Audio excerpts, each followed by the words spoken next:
If I hadn't answered the phone that day, I might have still believed my parents held at least a shred of love for me. One call, one mistake, and my entire world shattered in less than 2 minutes. I used to think if I just tried a little harder, maybe then they'd be proud of me. But no, that was pure illusion. Because what I heard in my father's voice, no one should ever have to hear. It was just a regular Wednesday afternoon in Boston. I was sitting in front of my computer screen, punching in numbers for the quarterly forecast. My head spinning after hours of staring at spreadsheets. My phone buzzed. Dad lit up on the screen. I picked up, "Hi, Dad." No response, just a strange silence, then the sound of a chair scraping. I was about to hang up when his voice came through, cold, like metal scraping stone. "She's a failure. Shouldn't have existed in the first place." I froze. I'm tired of pretending. People think she's fine, but she's done nothing. She's a burden. Literally. I couldn't breathe, the phone pressed to my ear, my palm going ice cold. Then came my mother's voice. Softer, but just as cutting. "Well, at least she pays the rent on time. You should be thankful for that." My father scoffed. "After all we did raising her, she gives back a few scraps? There's nothing to be proud of. She's a mistake." Each word cut into me like glass. A mistake. A burden. A failure. That's when I realized the call wasn't meant for me. They thought they'd hung up, but I had heard every word. And in that moment, something inside me collapsed. I sat frozen for a long time after the call ended, like someone had hit delete on every illusion I'd ever held. My heart pounded like it might crack open my chest, not from sadness, but fury. I opened my laptop. The folder labeled Fairmont Holdings Property 6 was still there, a secret I'd never shared. They thought they were paying the bank. No. They were living off of me. For 6 years, every mortgage payment on the house they lived in had come from my pocket. I bought the mortgage in 2017 when they nearly lost the house to default. Not a thank you, not even a check-in. They never knew, and maybe they never cared to. When my mom called in tears begging me to save the house full of memories, I didn't hesitate. My father didn't bother asking, not once, too proud to admit failure. I still did it anyway. I'd formed Fairmont Holdings with my lawyer, transferred the ownership to the company I'd fully controlled. Since then, they'd been tenants without knowing it. Every month, they sent payments on time, thinking they were paying off a loan. In reality, I was supplementing thousands to keep that roof over their heads. I never asked for anything, no praise. I just wanted once for them to see me as someone who mattered. I used to believe that if I became successful enough, they'd change how they saw me. But then I heard them say, "A mistake." 6 years I carried this family as quietly as possible. They lived comfortably, through parties, posted happy family photos in that house, never knowing I was the one keeping the foreclosure notices at bay. Now I understand. It was never about me not being enough. It was that they never wanted to see. I thought contempt was the worst I'd have to face. I was wrong. 3 days after that devastating call, I received a message from the only person in the family who ever treated me with decency, my uncle, Peter, my father's older brother. "Natalie, we need to talk. Not for comfort, this is a warning." We met at a small coffee shop in East Cambridge. He didn't waste time. "You don't know?" he said, low but firm. "They're planning to take more money from you. Your dad, he's digging into your finances." I frowned. "How? They don't know anything about Fairmont Holdings." He nodded. "But they suspect. He told your mom he thinks you're hiding money. And if you don't start sharing more, they'll make sure you have to." I couldn't breathe. "I need to know more," I said, eyes locked on his. "What are they planning?" He said he'd call your job, make something up, maybe an anonymous complaint, or worse, report you to the IRS for a fake audit.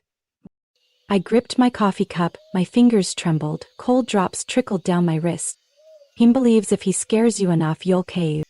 This wasn't just greed, it was strategy. a bare-faced betrayal. I looked at Uncle Peter. Will you help me? He didn't even hesitate. I'll document everything. If they say another word, I'll testify.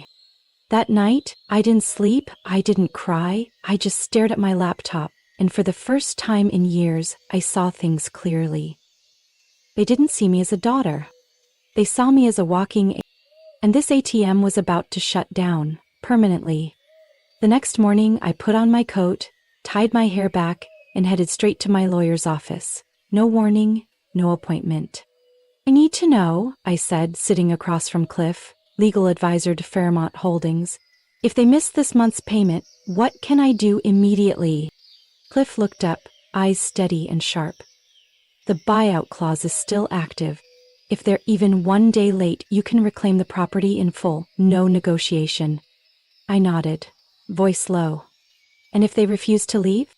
No problem, he said. We send notice. They'll have 30 days. After that, if they still refuse, we go to court. And this time, I guarantee we win.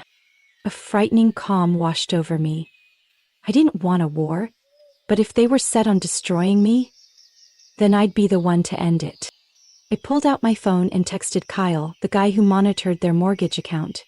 Watch that account closely. I need confirmation the moment they can't pay. Less than an hour later, Kyle called back, nearly laughing. Natalie, they're down to $1,200, 0 cents. Payment due is $4,600, 0 cents. If they don't find a miracle, they're defaulting in 3 days. I checked the calendar. The deadline was Friday. 3 days until the man who once called me garbage realized he'd been living under the roof of the failure. That evening, I got a message from my mother. Sweetheart, would you come by for dinner this weekend? Your father and I miss you. I stared at the text. Blank. Hollow. As if nothing had ever happened.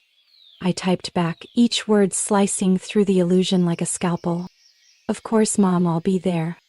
A lie, but necessary. Because on Sunday, I'd walk into the house they thought was theirs, carrying the truth. And this time, I wouldn't stay silent. On Sunday afternoon, I drove to the house in Lexington, the place I used to call home for the first 20 years of my life. Now it was just a shell of bricks and paint, just like the affection they used to show me. When I rang the bell, my mother opened the door with a smile so wide it exposed every tooth, fake to the core. Natalie, you're here, she exclaimed, hugging me just a bit too tightly, as if trying to cling to the last thread of control. My father was already seated at the head of the dining table, arms crossed, eyes narrowed in silent judgment. Hi, sweetheart, he said, voice low, trying too hard to sound warm. I sat down, set my purse beside me. The roast was still hot, wine was already poured, everything was arranged with such care, as if a perfect family dinner could cover 6 years of exploitation and contempt. Midway through the meal, my mother set her chopsticks down and looked up with a worried, overly rehearsed expression. Well, your father and I are having some financial trouble, she began. Trouble? I asked, keeping my voice neutral. My father shrugged. Nothing major, we just need a little help, $3,000 a month for a few years. I set my wineglass down. 3,000 more? I laughed, on top of the nearly $5,000 I've already paid for 6 years straight. No one spoke. Silence. I stared directly at my father. You know what's funny? Calling your daughter a burden. A mistake. Then turning around and asking that same person for money. His face changed. You were eavesdropping? No. You called me and forgot to hang up. I heard everything. And now, it's my turn. I pulled a folder from my bag and placed it on the table. These are the ownership documents. The mortgage was transferred to Fairmont Holdings. And do you know who owns that company? Silence. I smirked. Me? As of next week, you're officially tenants. Pay rent on time, or leave. My father jumped up, slamming his hand on the table. You wouldn't dare. I stood, smile gone. I would, and I already have. You're joking, he growled, gripping the edge of the table. You think a few pieces of paper give you the right to throw your own parents out?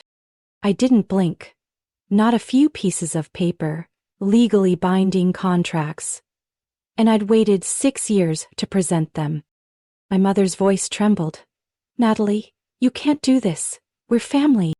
I turned to her, eyes cold as steel. Family doesn't secretly plot to destroy each other's careers, or call their own daughter a mistake. My father shoved his chair back and stood. You'll regret this. You're cutting off your own blood. I stepped forward, retrieved the folder, voice like a blade. No. I'm cutting off the cycle of manipulation and disrespect. Blood? You mean the same blood that planned to contact my workplace and get me fired? He froze. His eyes narrowed. My mother stood speechless, lips parted but unable to speak. I know everything, I said calmly. Every word, every plan. And now, I hold all the power. Just then, my younger brother Lucas walked in from the living room, holding a beer. Wow, this is entertaining, he scoffed. You think owning some little company means you can evict your whole family? I stared him down.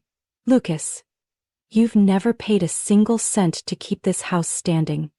For 6 years, I've worked 12-hour days to keep Mom and Dad, and you, living comfortably. And instead of being grateful, you stand there and mock me? He shrugged, unfazed. You should be honored we even acknowledge you. I let out a cold, bitter laugh, one I barely recognized as mine. That honor ends in 30 days. Either you pay rent, or you leave. Simple. I turned, picked up my purse. No one stopped me. No one said a word. Just the ticking clock and the smell of dinner growing cold on the table. Dinner ended without anyone touching dessert. When I got back to my apartment in Southend, my phone rang. Caller ID, Cliff. I answered. Talk to me. It happened, he said. They didn't send the payment. Deadline was midnight. It's now 12:07. By law, Fairmont Holdings is the sole legal owner of the property. I leaned back in my chair and closed my eyes. A chill ran down my spine. Not fear, control. For the first time, it was all in my hands, and I knew exactly what to do with it. 3 minutes later, the company's legal department sent the official notice. Subject: Default Notice, Property 6, Lexington Avenue. Body: Due to non-payment of the mortgage, the buyout clause has been activated. Effective immediately, the Carter family is considered tenants, with a 30-day rental period. If no new agreement is made, eviction proceedings will begin. I reviewed every word, then hit send. Less than 40 minutes later, my mom called. I let it ring. 9:43 a.m. Another call. 9:47, my father. I made them wait. At 10:12, I finally picked up. My mother's voice was frantic, trembling. Natalie, something's wrong. We got a notice. But it can't be. Nothing's wrong, I cut in. It's exactly as it should be. You didn't pay, the house is no longer yours. Silence. Then my father, cold and sharp. What kind of game are you playing? I smiled faintly. A game you started. 6 years ago. When you almost lost the house. I bought the mortgage. Fairmont Holdings isn't a bank. It's my company. Quote, You've been sending your checks to me. My mother choked. You tricked us. No, I saved you, and all I got in return was contempt. My father hissed, You can't throw your parents out. I leaned back, calm. I'm not throwing you out. I'm reclaiming what's mine. You're ungrateful, he screamed, his voice cracking with rage. Only someone heartless would do this to their own family. My voice stayed level. Really? Then what do you call trying to contact my company and accuse me of financial fraud? Is that love? My mother sobbed on the other end. You misunderstood, Natalie. Your dad, he was just worried. Worried? I laughed, ice in my voice. Worried enough to try and destroy my career over a few $1,000s a month? I hung up before they could reply. 1 minute later, my phone rang again. Lucas. You've lost your mind, he spat. All this? For what? Because no one praised you enough? You think some paperwork makes you queen now? I closed my eyes, steadying myself. Not because of praise, because I've been stepped on long enough. And I'm done being silent. You've destroyed this family, he growled. Hope you're happy, watching your parents pack up during winter. Family? I repeated. I've paid to keep this family intact for 6 years, Lucas. But all of you treated me like a walking wallet. So losing that family doesn't mean anything to me. Messages poured into my phone all night. Mom, Natalie, please, you're making a mistake. Dad, you'll regret this. You'll fall, and when you do, we won't be there. Lucas, have your fun. But you're not the only one who knows the law. I read every message, then slowly blocked them all. I didn't cry. I didn't feel regret. I just felt relief. The next morning, I sent the official notice from Fairmont Holdings legal department. Deadline to vacate, 30 days. No more negotiating. No more leniency. No more family. Everything was clear now. I wasn't the forgotten daughter. I was the one holding the key. 3 days after I sent the notice, everything went eerily silent. No calls, no texts, no sobbing from my mother, no arrogant threats from my father. That silence wasn't acceptance, it was the calm before a storm. That Wednesday, during a client meeting at the office, an email popped into my inbox. Subject: Urgent request regarding foreclosure error. From Arlington and West Law Office. I opened it. Dear Miss Natalie Carter, your parents, Mr. Robert and Mrs. Elaine Carter, have contacted us to dispute the current handling of the property. They believe a procedural error has occurred and would like to renegotiate the ownership terms. I stared at the screen, lips pressed tight. I forwarded the email to Cliff immediately. Less than 10 minutes later, he called back, voice rough but firm. They don't have a case. They signed everything. The mortgage contract, the buyout clause, the receipts. It's all legally sound. I nodded, even though he couldn't see. I know. But they won't stop. And they didn't. That night, Uncle Peter called. You need to hear this, he said, voice lower than usual. Your dad is trying to destroy your reputation at work. He told someone that if he can't get the house back, he'll bury you by contacting HR and the IRS. I gripped the phone, my palm ice cold. Are you sure? Positive, and you know he doesn't just bluff. I stood from my chair, heart pounding. This time, it wasn't just about the house. He wanted to erase everything I'd built. A few hours later, I went to see Lauren, the HR director at my company. We met in a private conference room. I need you to know something, I said, trying to keep my voice steady. If my father contacts you, anything he says will be false, and I have proof. Lauren tilted her head, gaze firm. If he calls, we'll document everything and respond with a cease and desist. Natalie, don't worry, you're protected here. I didn't say anything more. Just nodded, but deep down, I knew. This battle wasn't over. That evening, while I was setting the table for dinner in my apartment, a loud knock hit the door. Not a knock, more like a pound. Hard, deliberate, furious. I opened the door. My father stood there, face red, fists clenched. My mother was behind him, eyes swollen, mascara streaked across her cheeks. I wasn't surprised. Finally, I said, voice low like a simmering flame. My father stepped forward, anger barely held back. You have no right to do this to us. Who do you think you are? The person who supported you for 6 years, I said flatly. And now the landlord you're about to be evicted by. My mother stepped in, tears spilling. Natalie, sweetheart, please. I didn't know it had gone this far. Can't you stop this? I looked at her, my eyes steady.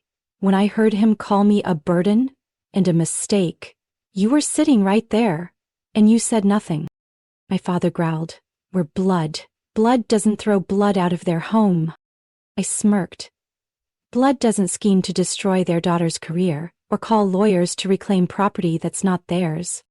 He scoffed, voice hoarse. You'll see, no one stands with you. You'll be alone. You think you've won, but you've just dug your own grave. I stood tall, locking eyes with him.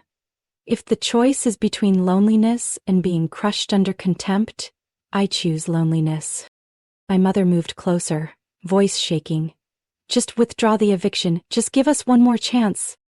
No, I cut her off, sharp as a blade. I've given enough, and people like you don't deserve another chance. Without waiting for a response, I slammed the door shut. The sound of the hinges echoed like a final verdict. I stood there, hand still on the doorknob, heart racing, but steady. For the first time, I didn't tremble. For the first time, I didn't hope they'd turn around. I stood still in the dark, hand resting on the doorknob I had just closed. No tears, no shaking, just absolute stillness. As if, after a storm, everything had finally returned to where it belonged. I sat down, opened my laptop. The folder, Fairmont Holdings, Property 6, was still there, like a scar that had finally closed. I opened the final file. Official notice of lease termination. No edits needed, I hit send. Subject: final notice to vacate, property termination. Deadline 30 days. From today, any delay will result in legal eviction proceedings. I closed my eyes and took a deep breath. No more hesitation. The next day, I didn't check my phone. I didn't need to. I knew they would call, maybe to beg, maybe to threaten. I chose silence. 30 days passed. I never visited the house. I didn't drive by. I didn't look at old photos. I let them leave on their own, the same way they had once left me behind. Cliff confirmed they moved out on the final day, quietly, without a word. They took a few items, left the rest like scraps of memories they no longer wanted. I visited the house a week later. The wooden door was still shut, flyers scattered across the front yard. But I felt no nostalgia. I stepped inside. The rooms were empty, echoing each footstep. The living room, where I once laughed as a child, was now coated in dust. The dining room, where I once tried to earn approval, just a cold wooden table now. No pain, no anger, only relief. I sold the house 3 weeks later. The transaction went quickly and the price was better than expected. When the money was transferred into my account, I created a fund in my name to support women financially abused by their own families just like I was. That night, I sat alone in my small apartment, the soft yellow light glowing over the kitchen counter. I poured myself a glass of red wine and played some light jazz. No one needed to know what I had been through. No one needed to acknowledge that I survived. I knew, and for the first time in my life, that was enough. I never thought a single misdialed call could open the door to an entirely new life. But now that it's all behind me, I see it clearly. Freedom doesn't come through miracles. It comes through choice. And the price you're willing to pay. 1 month after selling the house, I officially launched the Northlight Fund, a foundation supporting women suffocated by their own families, not through fists or shouting, but through financial control, emotional manipulation, and invisible strings that tie them down. I had once been one of them. My fund started small, a rented office and a co-working space in downtown Boston, a few files and a small team of financial advisors and lawyers ready to help. But the first flood of emails overwhelmed me. A 27-year-old woman from Ohio. My mom forces me to hand over my entire paycheck to help the family, but she uses it on her personal credit cards. A 42-year-old single mom. I was pressured into co-signing a loan for my brother. Now I'm about to lose my home. I don't know where to start. I read every line, and in each one, I saw myself. A woman who once believed she was a burden, who feared she wasn't enough, who thought family love meant enduring until you broke. Not anymore. I brought in volunteers, built a free counseling network, and raised funds from small businesses and individuals who had lived through similar pain. I didn't want to save anyone. I just wanted to hand them the key so they could open their own doors. One spring afternoon, while I was finishing up my first quarterly report, an email made me pause. Sender, Elaine Carter. Subject, Natalie, I have nowhere else to go. Please. I read it once. I didn't feel hurt, I didn't feel anger. I saw one thing clearly. Some bridges are built to burn. I hit delete. No hesitation. They're everything. I didn't need them to understand how I survived. I only needed to know I had lived. And I was truly free. 3 months after they left the house in Lexington, I almost forgot they ever existed. I was busy with the Northlight Fund, with women trying every day to reclaim their worth. I learned how to breathe on my own without waiting for someone else's approval. I was free. I was at peace. I wasn't looking back. Until one gray, rainy afternoon, my phone lit up with a new email. Sender: Elaine Carter. Subject: Natalie, please. I stared at the subject line, and for a moment, time stood still. Natalie, I have nowhere else to go. Your father. Well, you know. I'm not asking for much, just to see you, once. I can't go on living like this. Please. I read it once. I didn't blink, I didn't cry. Years ago, a message like that would have kept me up all night, second-guessing everything. I would have wondered, what if they've changed? What if they really regret it? But now I know, regret is not the same as repentance. And being too late doesn't erase the wound. I stood up and walked to the window. The rain tapped softly against the sill. The sky was gray, but inside me, there was calm. I returned to my desk, hovered my cursor over reply. My finger stopped. I didn't need to write anything. I clicked delete. Not because I was cruel, but because I had chosen to disconnect from a toxic vein, one that once drained my heart, beat by beat. Forgiveness doesn't mean letting them come back. Forgiveness is release. It's leaving them behind, where they always chose to leave me.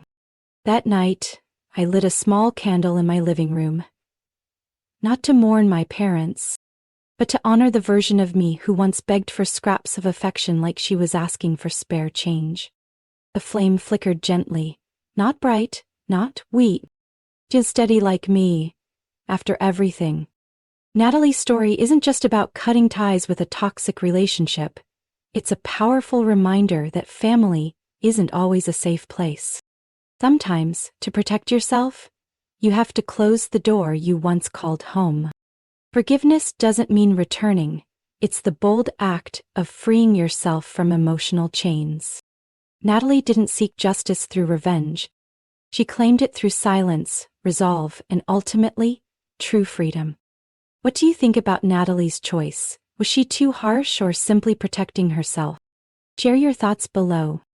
And don't forget to follow the channel for more powerful stories about the hidden truths behind family life.